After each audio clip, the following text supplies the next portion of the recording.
Hi, I'm Rupa Roos, and you're listening to Context.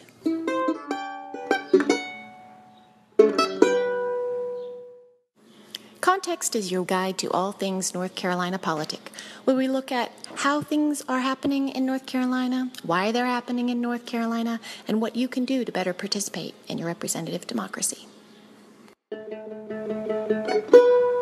Context is sponsored by rebootNC, a nonpartisan initiative in North Carolina seeking to improve voter participation in the representative democracy. If you'd like to find out more about rebootNC's platforms, where they focus on progress-oriented solutions to areas of agriculture, the economy, community values, and the environment, check them out. They're on all the social media platforms. Hashtag rebootNC, because together is so much better. The areas of economy and environment are so deeply reliant upon one another that it is hard to see where they intersect, where they actually cross over. Theirs is such a story of cyclical reliance that, on the visual timeline of intersections, they are almost a solid line. As we introduced in Episode 2, the economy is a way of exchanging between entities, be it individuals or larger entities. Economics is the study of that exchange.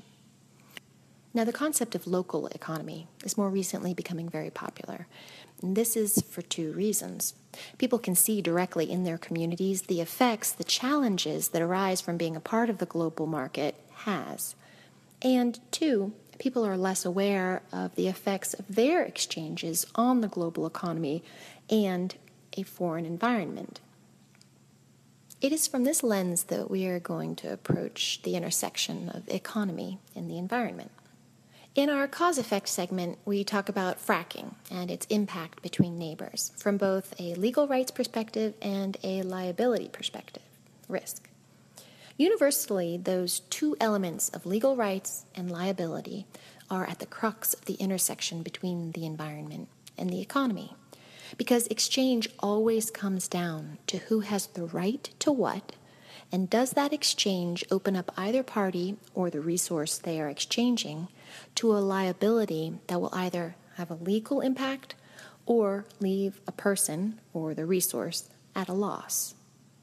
Now, the giver and the taker in the exchange is often emphasized due to the nature of consumption and desire, as well because our economic system in the United States, capitalism, considers expansion of consumption as the testament to success. That's something we delve into in great detail in Episode 2, so check that episode out if you're curious. But something that goal of ever-increasing consumption does not focus on in its marketing is the commonsensical reality that all exchanges are a trifecta partnership. Trifecta, meaning three, involves the giver, the taker, and the item being exchanged. This is why the environment is a critical partner in an economy. If there is no buyer, no seller, or if there is no thing to exchange, there is no economy. Now, you might question the universality of this theory. You might say there's mental exchange, valuable ideas that this theory doesn't apply to, so it's not universal. But you'd be right. And that's only because ideas and the exchange of them as monetarily valuable happens in civilizations.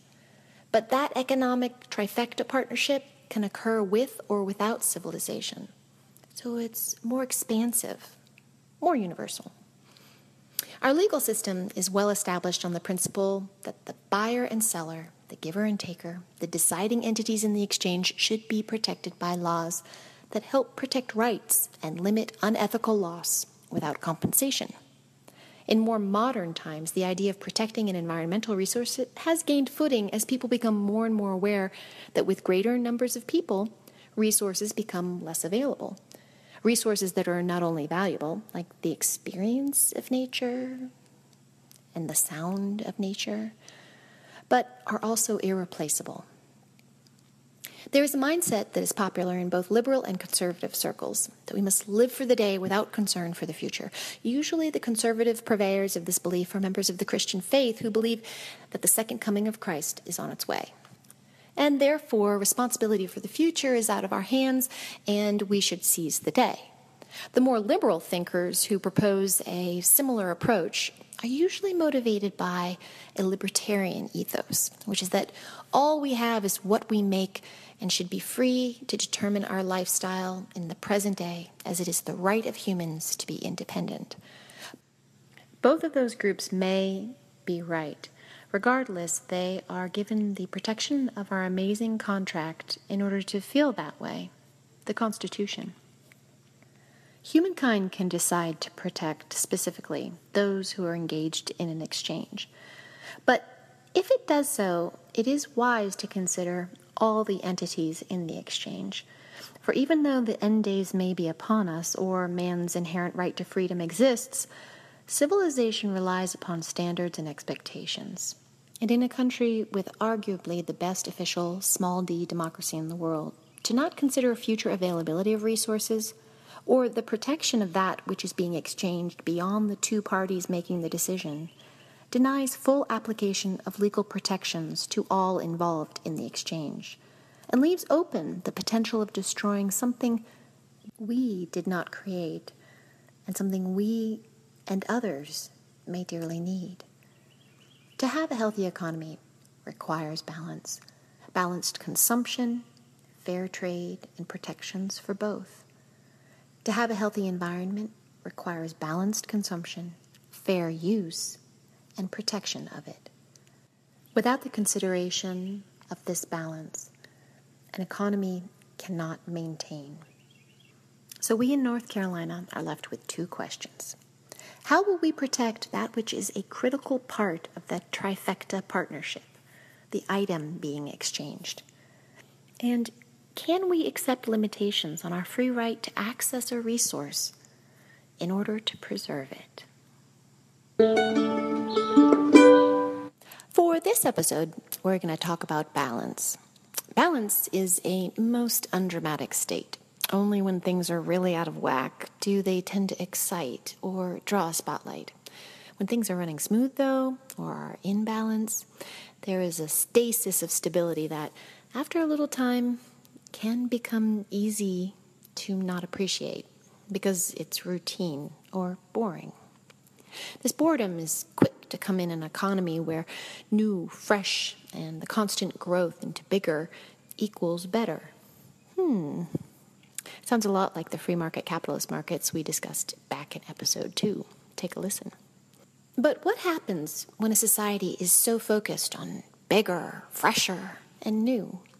Does the increasing demand have the supplies it needs? The economy here in the U.S. is very unique. In episode 2, we talked about our country's historical preferred value, freedom, and what effect it has on the economy and how we trade. Endemically, that core principle of freedom has underscored every aspect of our lives, from what we want to be, to make, or to have. It is this core belief and the perception by Americans that there is plenty that allows us to maintain the cycle of consumption and use as we know it.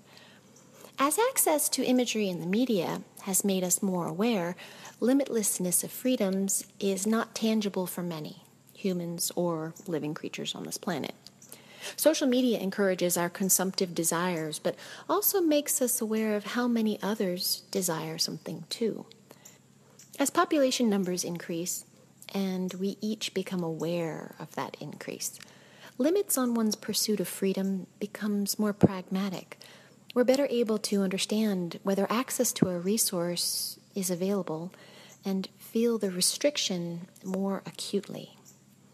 In cultures around the world, systems have evolved to help densely populated people avoid the conflicts that naturally occur when people face limited resources.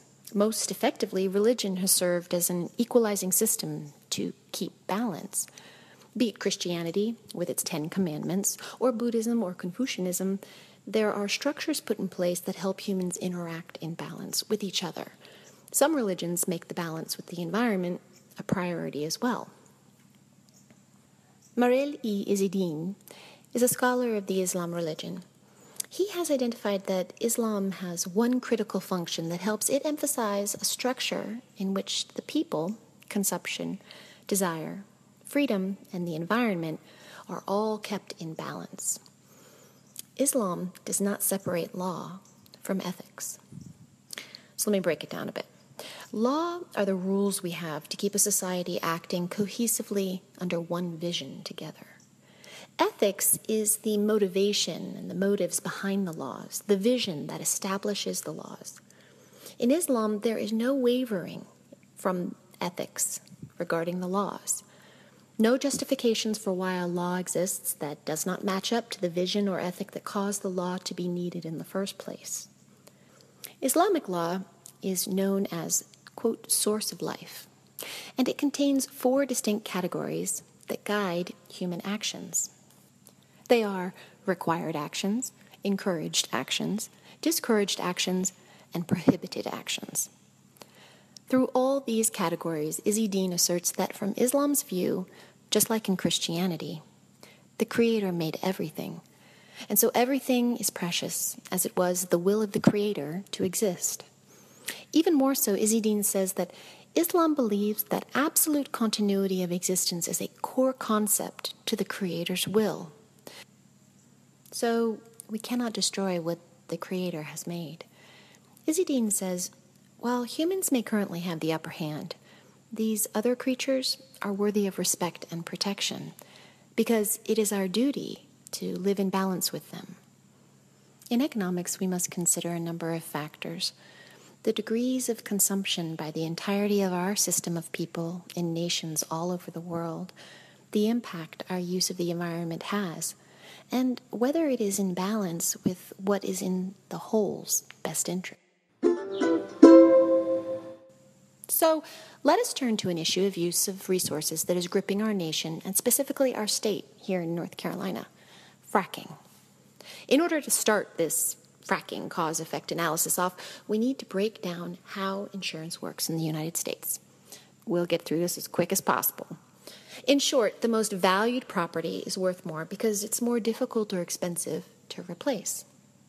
A core principle in U.S. law is that the lesser of 2 evil perpetrating folks is always due replacement, so they can be made whole by the greater evil of the 2 parties, the one who was more, quote, at fault.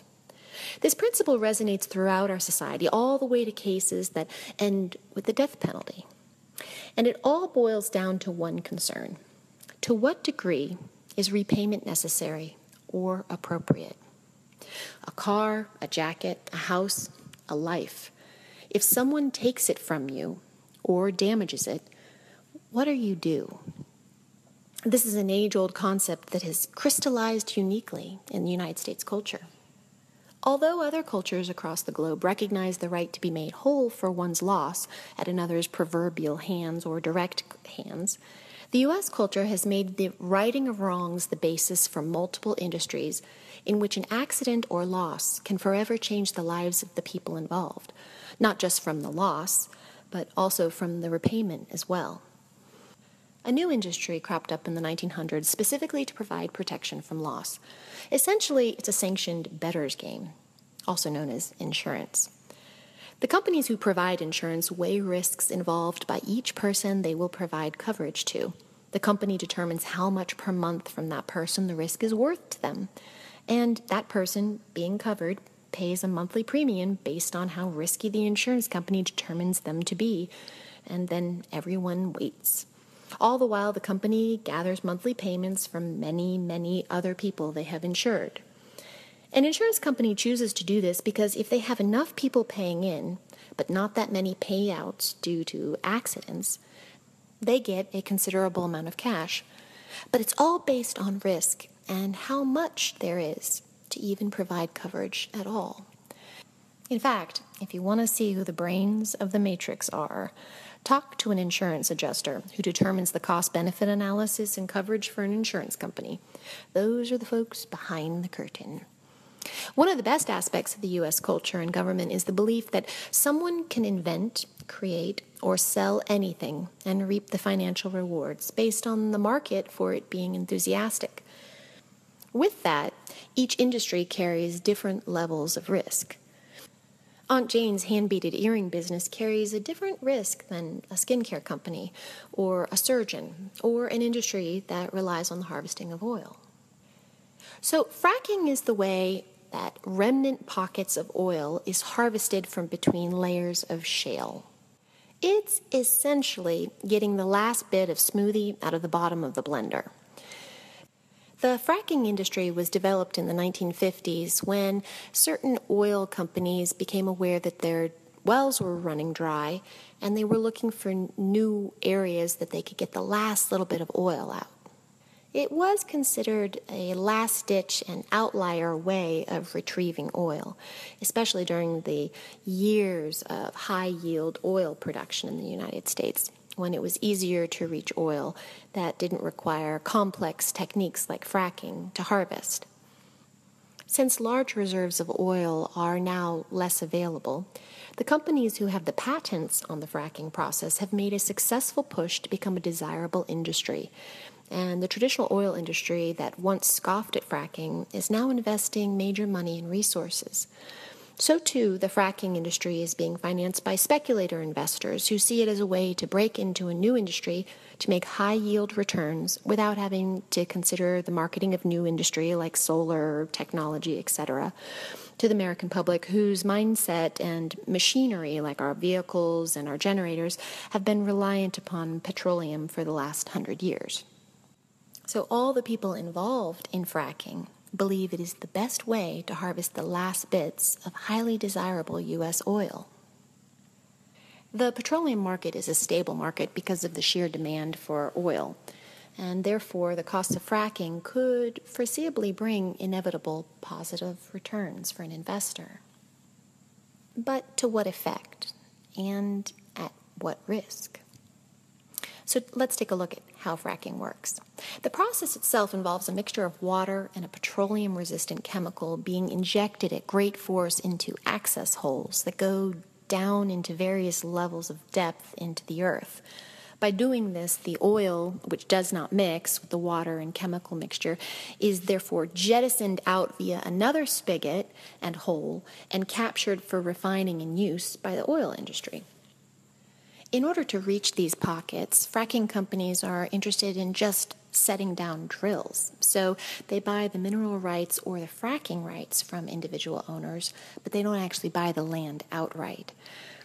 Once the landowner has sold their fracking rights, there's no way for them to go back and stop a fracking company in the future if the fracking operation becomes too large or too much of an annoyance. The going price for fracking rights or mineral rights is market-driven. At the time of this recording, a lifetime of land fracking rights is running about $2,500 in desirable oil areas per acre. The numbers look impressive. If someone owns 100 acres, that rings up to $250,000. No small amount of money for an owner who has a large chunk of land that may be less valuable otherwise or undevelopable, or that has no other obvious use.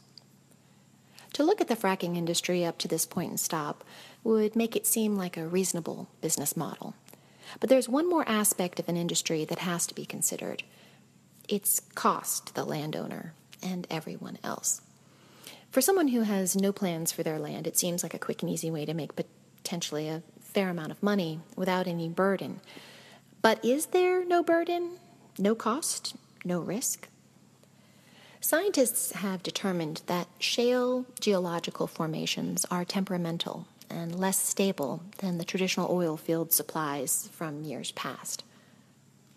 Shale rock runs horizontal, which allows any substance that gets into one of the striations to seep and make its way underground, potentially ending up in fresh water pockets, or wells that are set at different depths into the shale in order to access fresh water, and are easily at risk from contamination by chemicals that were forced into the shale layers just due to the nature of the way a well is designed. In North Carolina, there are no restrictions or regulations regarding the types of chemicals used in the fracking industry here, and there are some North Carolina legislators who would like to make it illegal for the public to know what type of chemicals are being injected into the shale thereby making it impossible for a well owner or the public at large to test their own water supply for the chemical to see if it's present.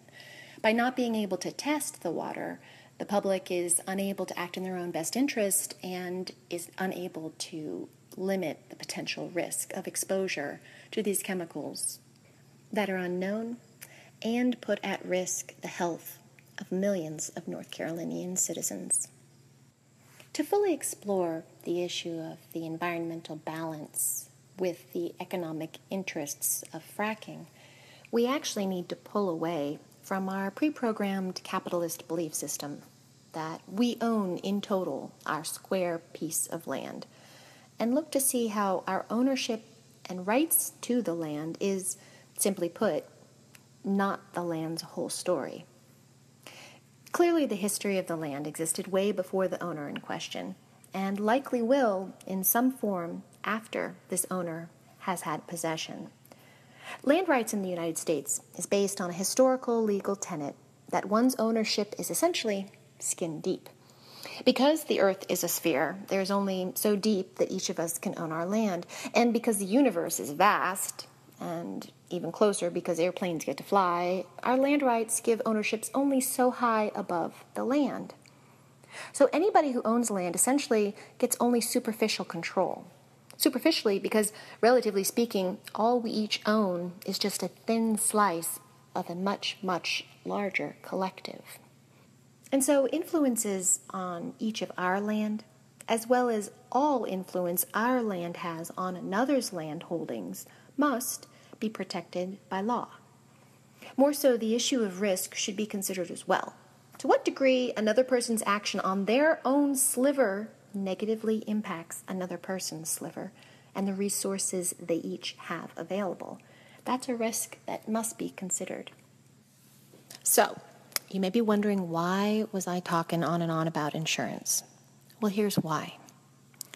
If your sliver negatively impacts your neighbor's sliver, the legal tenet tells us you are the greater of the two evils. You engaged in the risky behavior. You are liable to your neighbor for damage to their sliver. And here is where the insurance issue gets really interesting. Because let's say you choose to frack, knowing all that you now do, and that chemical accidentally trickles over into your neighbor's well water source, and your neighbor gets sick. Their water supply becomes compromised. You could be liable for the full value of your neighbor's land. If a company paid you $2,500 for fracking rights, well, your land and house most likely is worth more, so the same would be true of your neighbors. And when you start to think about that risk for a simple one-time payment for letting a company forevermore frack your land, the question is that risk worth it? And the bigger issue is, does an insurance company consider fracking too much of a risk?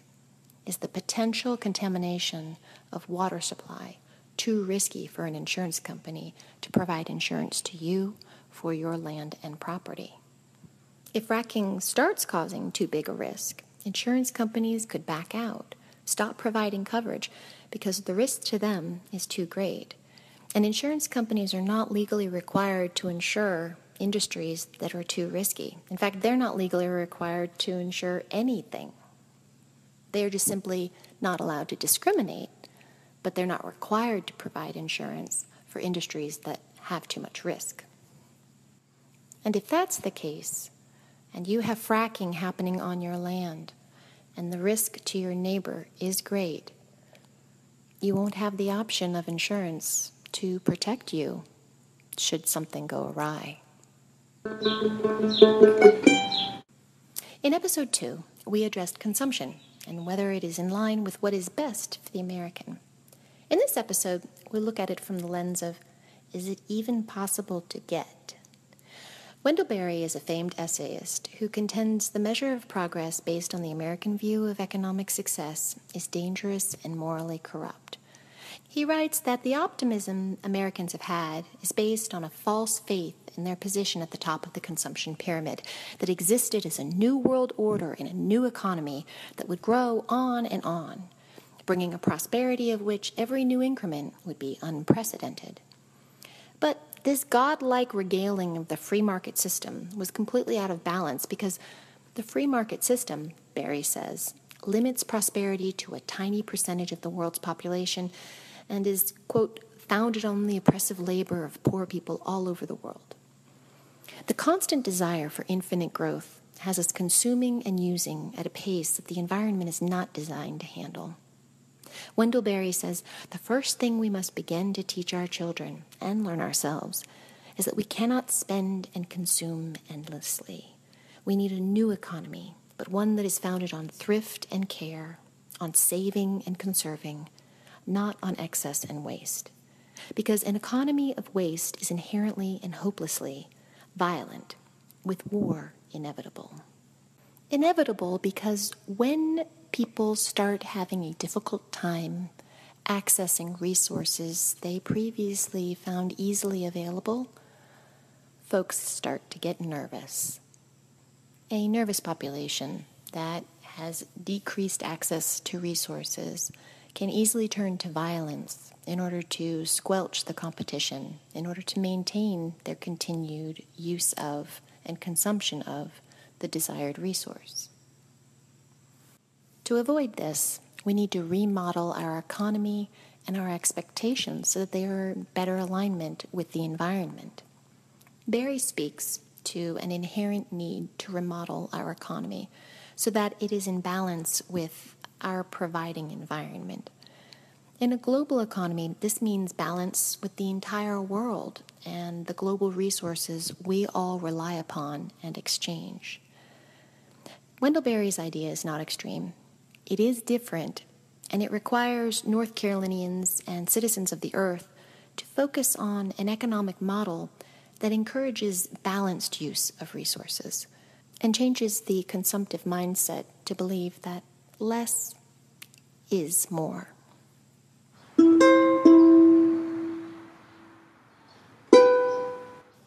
And this has been Context for this episode number 3.